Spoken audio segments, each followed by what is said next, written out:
this is the last of our evenings of live question and answer sessions, which we're holding as part of our virtual open evening event. We're expecting the session to last about 25 minutes, and we're going to start with a brief introduction from Nick Clark, Principal.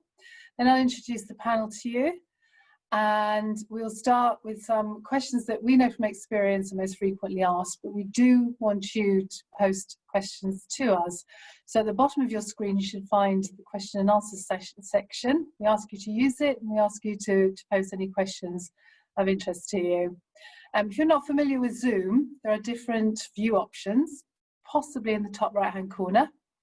Or if you're using a mobile phone, you might need to swipe across the screens and choose the view option that you prefer. Okay, so we're going to start with an introduction from Nick. Hi everybody, welcome to Reigate College. It's wonderful to have you here virtually this evening, although we're very disappointed that we can't actually have you here physically with us tonight, because we obviously love bringing new students and parents to the college to show them the campus. So we're looking at ways in which we can actually make that a reality over the next couple of months, whether that's something that we put into the interview process or whether it's another option. We're looking at those as we speak, really, because we need to just make sure that the government guidelines allow us to do that as we would want to do it. So in the meantime, I hope that you'll find that this evening's question and answer session very, very useful. We're going to try and get through as many questions as we possibly can tonight. But you might also want to make sure you look at the other videos that are on offer on the website. They're going to be there for the next couple of weeks. So have a look at those, particularly the first couple, as they give you a really good overview of the college, and hopefully we'll answer any of those questions that we don't get to this evening. If you scroll right to the very, very bottom of the web page, you'll also see the option to take a virtual tour of our college campus. So hopefully that will give you an idea about what it's like to be here as a Reigate College student. So I'm going to hand back over to Christine so we can get underway with the questions this evening.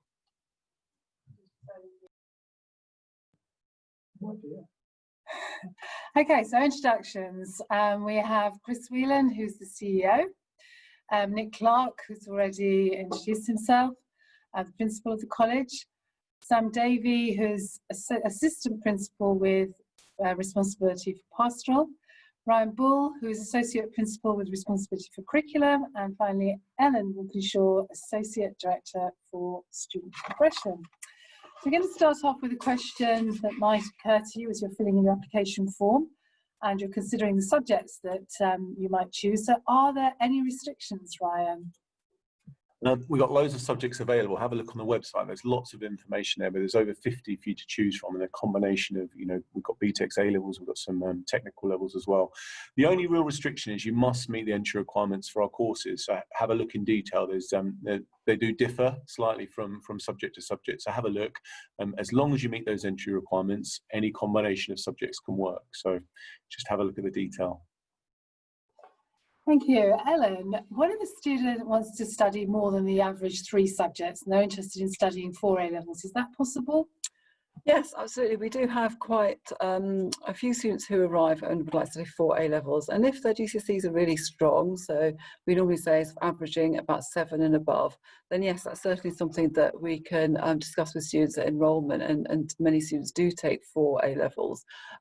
What students need to bear in mind, though, is that all universities, regardless of whether it's Oxford or Cambridge or other universities, they will only ever make offers based on 3 A-levels, but those A-levels obviously need to be the top grades. So students need to weigh up whether they want to do 4 A-levels or concentrate on just 3 and make sure they get the top grades in those. If they're doing 3 A-levels and they are able, then students are eligible to be able to take the EPQ as part of the Aspire programme, which is an extended project qualification, which alongside 3 A-levels does look really good and impressive to universities. So the 3 or 4 A-level kind of conversation is something that we'd have with students at enrolment. But yeah, if they arrive and students arrive with good GCSE results, so 7s and above in most of their subjects, then yes, that's something that many students do end up doing. Thank you. Nick, somebody's asked, can you just do 1 subject? And initially I thought no, and then I realised actually yes. Can you explain? Yeah, so we have a wide range of subjects available, and as Ryan has said, but traditionally students will take essentially things that are worth 3 A-level or equivalents. So it could be a BTEC and 2 A-levels, or 2 BTECs and an A-level. We do have some qualifications that are worth 2 A-levels. So we do have some BTECs that are worth 2. So you might take 2 BTECs and another single BTEC, or 2 BTECs and an A-level alongside it. But we do have one qualification in the college, which is our triple in performing arts, our extended diploma in performing arts. So if you are interested in doing performing arts, we have them in single, double and triple width qualifications, which you'll need to audition for. So if you're interested in doing that, then you can put down just the one subject.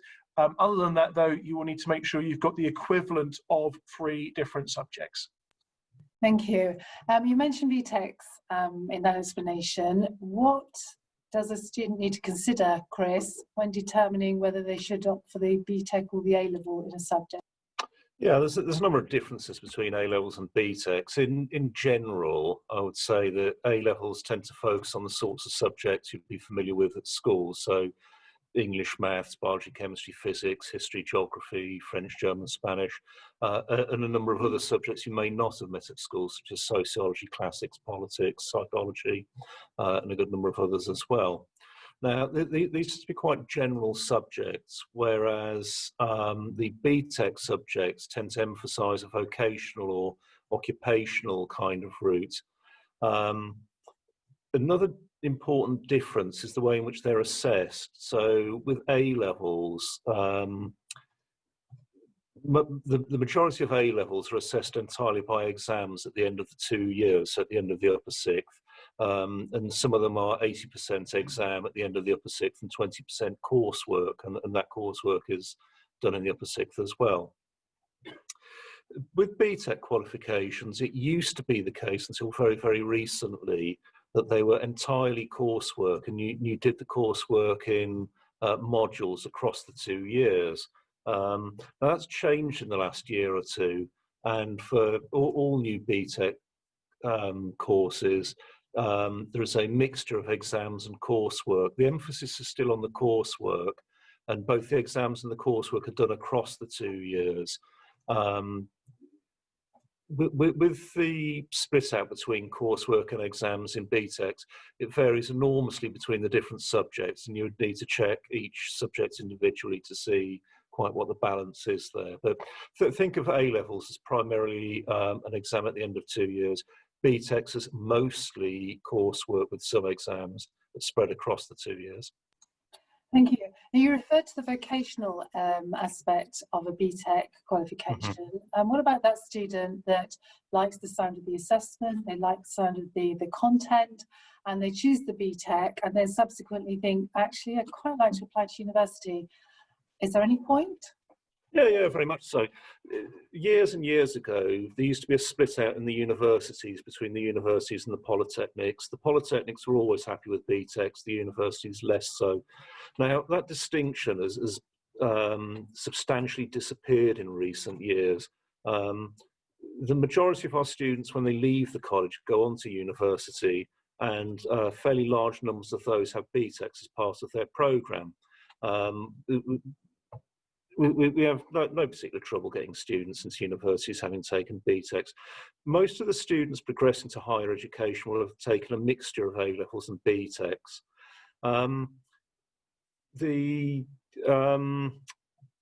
With the Russell Group universities, in recent years, they have shown an increasing willingness to take students with BTEC qualifications as well. And this most recent summer just gone, we had quite large numbers of BTEC students going to universities such as Exeter, Cardiff, Liverpool, Newcastle, Leicester, Nottingham, and very, very prestigious universities such as Bristol and Manchester with BTECs as well. Now, that's not the same as saying that every university course is available to every student who's done BTECs. They're not. Universities will look at the combination of courses that you've done and whether those courses are appropriate for their degree. But you mustn't think that by taking BTECs that automatically cuts off higher education for you. It just doesn't. You've got lots and lots of options there. Right, thank you. People are asking about the entry requirements, and to do a 3 A-level course, then we require students to have achieved 5 grade 4s or above. What if a student doesn't achieve that, Sam? Should they still apply to the college? Absolutely, they should. What I would say to parents, guardians, or students in that position is don't worry. And if the student achieves many 3s and some 4s, we have about 100 students each year that study what we call the intermediate program. And this is a level 2 course. So this is the same level as GCSE. And what it does is allows the students to broaden their profile of GCSE or equivalent grades, and therefore then allows them to take the next step onto the level 3 courses, whether that be A levels or Btecs. And the majority of students do stay with us for the additional year, so 3 years in total. So absolutely, they should still apply. And what about a student who has achieved 5 grades 4s or above, but that didn't include maths or English? Nick, what situation are they in? Okay, so it may well be that you don't get a grade 4 in either maths or English language, in which case, if you haven't got one or both of those, then you will need to retake it here at college as part of your program of study. This is the government's mandate, and so therefore you have to do it. The good news is that we have a fantastic track record of getting students through this qualification. I appreciate that it's possibly the last thing you want to do is retake that, but when you come to the college, it'll be part of your program of study. It's not replacing one of your 3 main options. It'll be on top of that. And we're very, very good at supporting students through that. And when you join us, the first opportunity actually to try and have a go at passing it is actually in November. And we spend an awful lot of our time working in very small groups with students and to ensure that they are able to succeed, hopefully in that first tranche of exams, to pass that qualification. Our track record in this is absolutely phenomenal. So you're in very, very good hands. And so if that is something that you're going to be in that situation for, please don't worry, you'll be fine with us. Thank you. Ryan, students really got their heart set in the subject but doesn't meet the specific entry requirements for that course. What are the chances of persuading us to let them start? We have a whole host of courses. I think the first thing is to look at all of the options available. So if you're interested in doing a subject, have a look at all of the options that there are within that subject. We won't change your entry requirements, I'm afraid. So they are pretty strict. We're not going to allow people on if they don't meet them, but they do differ, as I mentioned earlier. So think about the subject you want to choose. Like I said, there's 50 of them on there. There's lots to choose from. It's also important to remember that the entry requirements are there for a reason, really. Is to make sure that you're on the right course from day one. And it's really important that we give you lots of advice and guidance, and the entry requirements are part of that guidance. And it should be challenging, but not an overwhelming start to those courses. So it's a lot to think about, but look at all of the options, but we won't change your entry requirements. Okay, thank you. I have a question about the content of the EPQ course, Ellen, and its value to universities. Absolutely, yes. For any of you that aren't aware what an EPQ is, it stands for an extended project qualification. It's worth half an A level.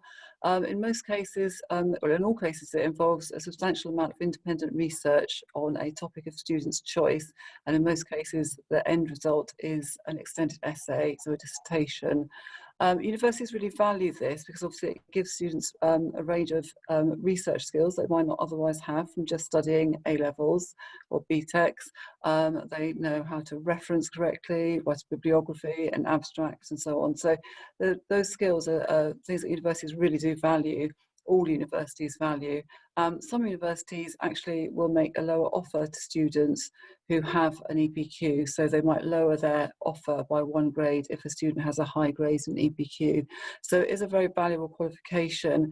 I know somebody's asked whether you would do 4 A levels and an EPQ. That would be a very heavy programme.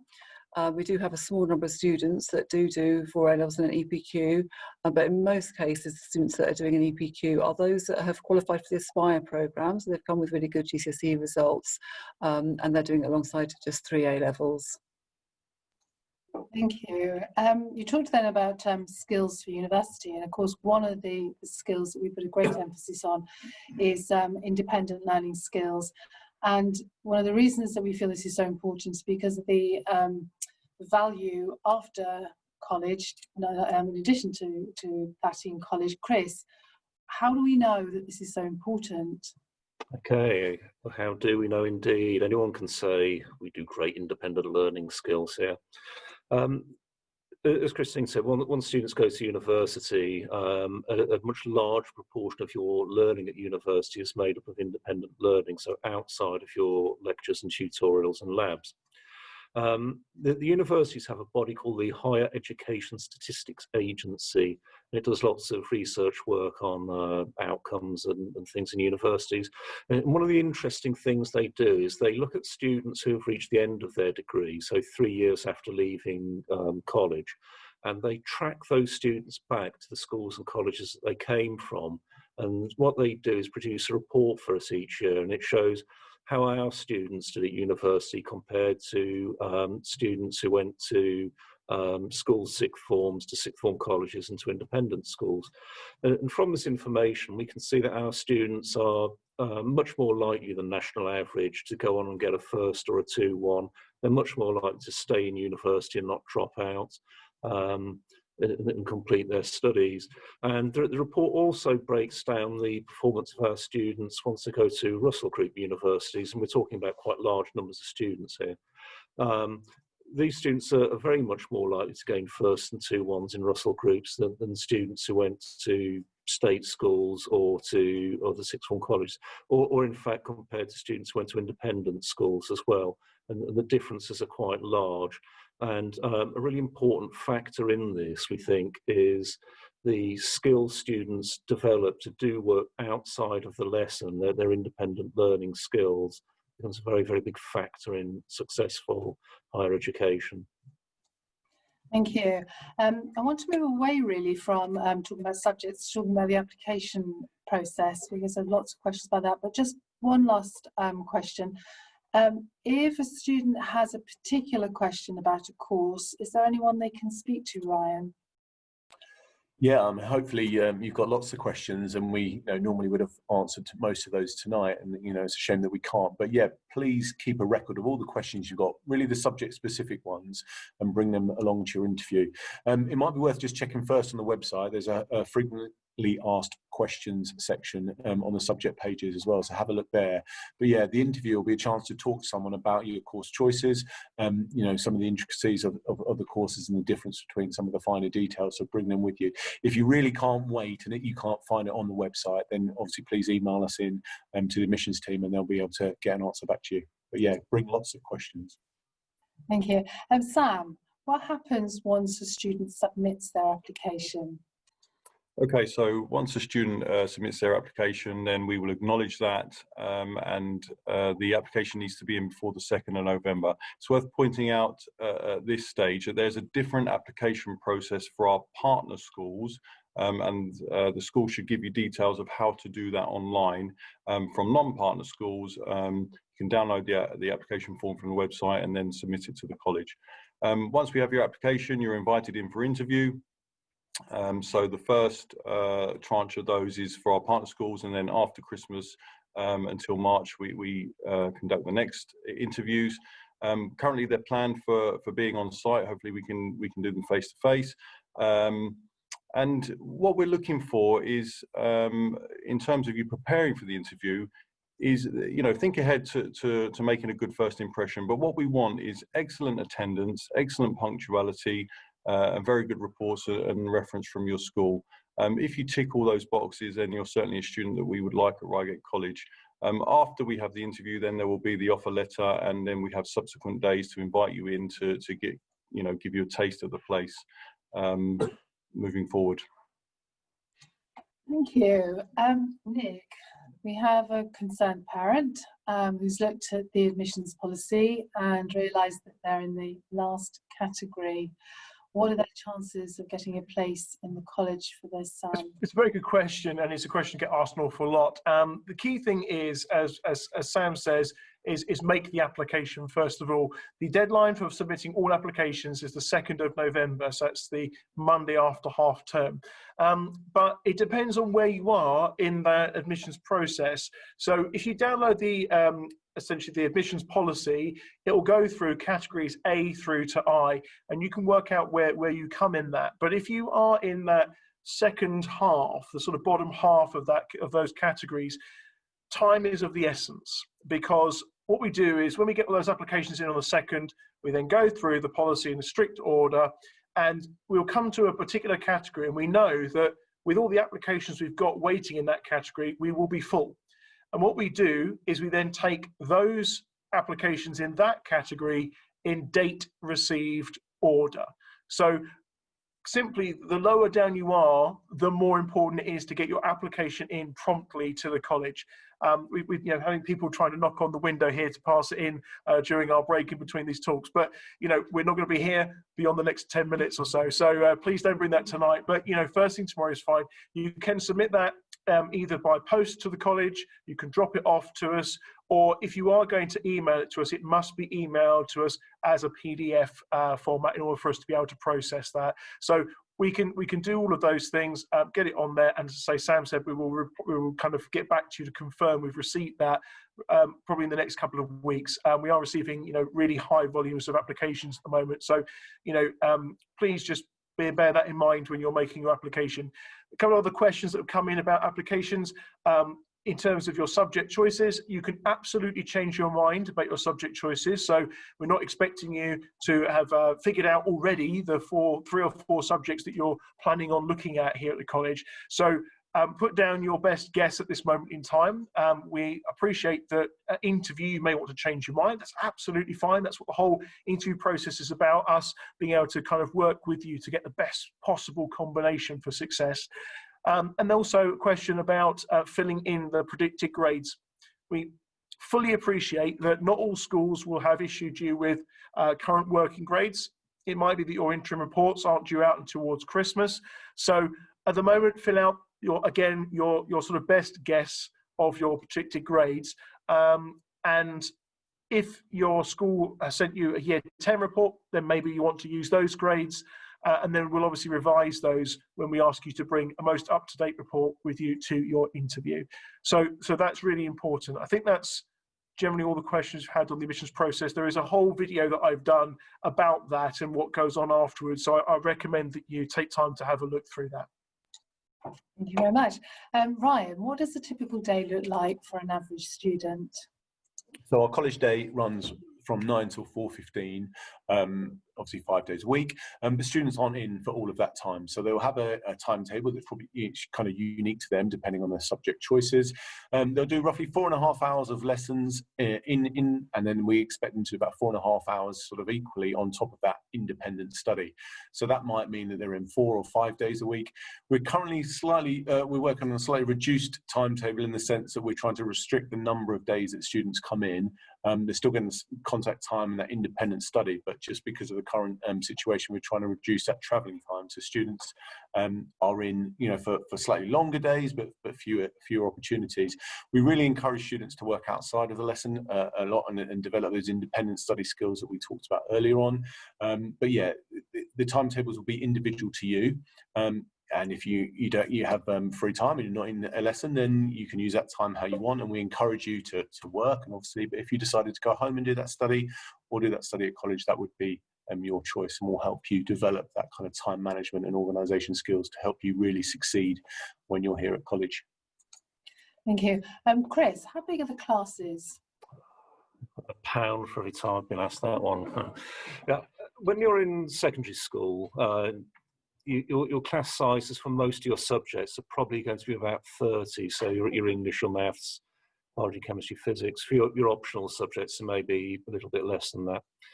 When you come to the college, we try and reduce those class sizes a good bit. So most of our A-level and Btec class sizes would be in a range from about 14 to 18, with about 17 as an average. At the start of the lower sixth, some of the class sizes might creep up to about 20 or 21, and in some subjects might be as low as 10.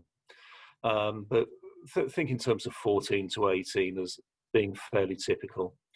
For GCSE retake classes, we reduce those classes further, and they're usually around about 12.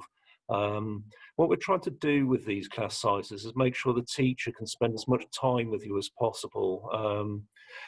You get a chance to retake your GCSE English and Maths if you need to in the November exam, so a couple of months after you've got here, and that early careful, focused attention in the small group really helps. Usually in the upper sixth, or so some of them do in the lower sixth as well, we have an additional program called the Plus program, where some of you, probably quite a lot of you, particularly if you're trying for a university with quite a high entrance requirement, we can offer you an extra lesson each week in some of your subjects where the class size is typically about 8 to 12. So the teacher can really focus on bringing your skills up to the level you need to get those higher grades. That isn't necessarily for every single student in every subject, but over the course of their studies here, that most students would get into one of those groups. But think for most of the time, 14 to 18 would be your typical class size. Thank you. So clearly students are getting a lot of support in class. Does that mean there is any additional support, Sam, for those students with a particular learning need? Yes, absolutely there is. What I can say about this is that we have an experienced team of learning facilitators who support a wide range of learning needs. So therefore we advise parents, guardians or students to advise the college as soon as possible with regards to any learning needs, so we can get support in place right from the start. And we have an excellent and well-resourced learning support room. It's an open area full of banks of computers, but then there's some smaller breakout rooms for one-to-one help if needed. Support could range from a facilitator in class, regular one-to-ones with an assigned learning facilitator, access arrangements, literacy assessments, teaching of skills and techniques to equip students to work independently. There's a video on the website for this with regards to support at college, so please have a look at that. Thank you. Thank you. In addition to the courses that students are following, we do have other activities that we encourage students to add to their programme. Nick, what do we have in the way of sports and activities? So we have a really wide programme available for students. Obviously, our sports activities are a little bit hampered this particular year right now because of COVID. Fixtures are proving to be a bit of a challenge. However, if you are interested in playing football or rugby or hockey or basketball, netball, there are lots of other teams as well. We have teams in all of those for both sort of men and women's teams, and it allows us to, students will go and play those matches on a Wednesday afternoon typically, and will have their timetable tailored to enable that to happen. We also have a huge range of other activities in our activities and wellbeing program. There's over 60 different activities in a normal year that we would do. That ranges from recreational sport to things like sort of yoga, through to other things like debating societies or the Medics, Vets and Dentists Society, where we provide that tailored support for those students who want to go into those career pathways, and kind of anything that other people can think of as well. So we have a lot of students who might join us and say, well, actually, could we start this society? Absolutely. It is about making sure that everything we have is the best thing for you as a student. So we have all those things that can take part in every single week, and they are all free. We also do things like DAV on top, which you have to pay an amount of money for DAV Gold, but we have lots and lots of things that are free every week for students to take part in. Thank you very much. I did say at the start that the session would take about 25 minutes, and we're now 27 minutes into that 25 minutes. But there are a few other questions that I think we'll just try to answer in brief. So I just want to start with picking up actually something you said, Nick, about students that perhaps don't want to go to university, that are looking to go into an apprenticeship or a career straight from college. What support might we offer those students, Ellen? Yeah, we do have a large number of students who are interested in apprenticeships and other employment after university. And really support for them begins in the first year. So that we have something called Get Ahead Day, which is halfway through the year, sort of February time, where we have people, outside speakers, come in to talk about different apprenticeship options, and employers visit as well, and then visit the college later on for our careers fair in the summer term as well. So there's lots of guidance in the first year. There's also, we have a work experience coordinator who can help students find work experience, which is particularly important for all students, but particularly for those that are looking to go straight into the world of work. And then in the second year, students that are thinking about applying for apprenticeships or employment can join what we call the Apprenticeship and Employment Pathway for their tutorial programme. And through that programme, they'll get more advice about looking for apprenticeships, about how to put together an application, how to be successful in online tests and assessment centres and so on. So there's a lot of support available for those students, and the apprenticeship opportunities that are available are really impressive actually, and the right choice for many of the students that don't go on to university.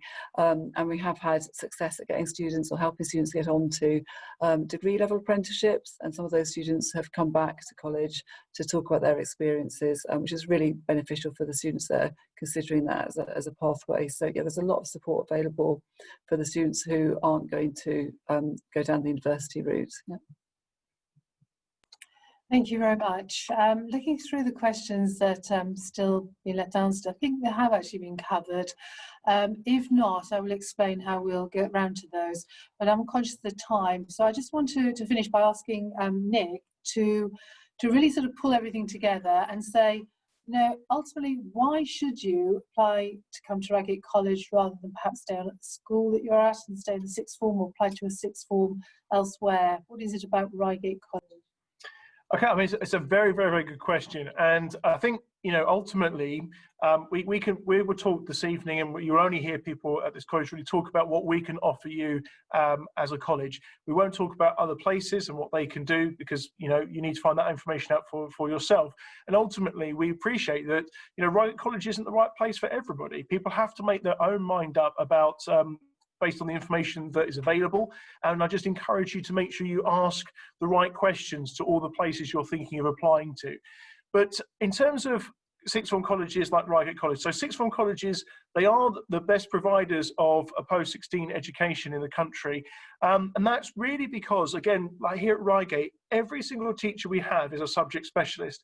So people just teach their own subject. And they also only teach that at post-16. So they teach their A-level or their Btec course. And that's what they focus on, pure and simple. And so we should be fantastic and we should get great results, which we do. And you'll find more information about that on the website.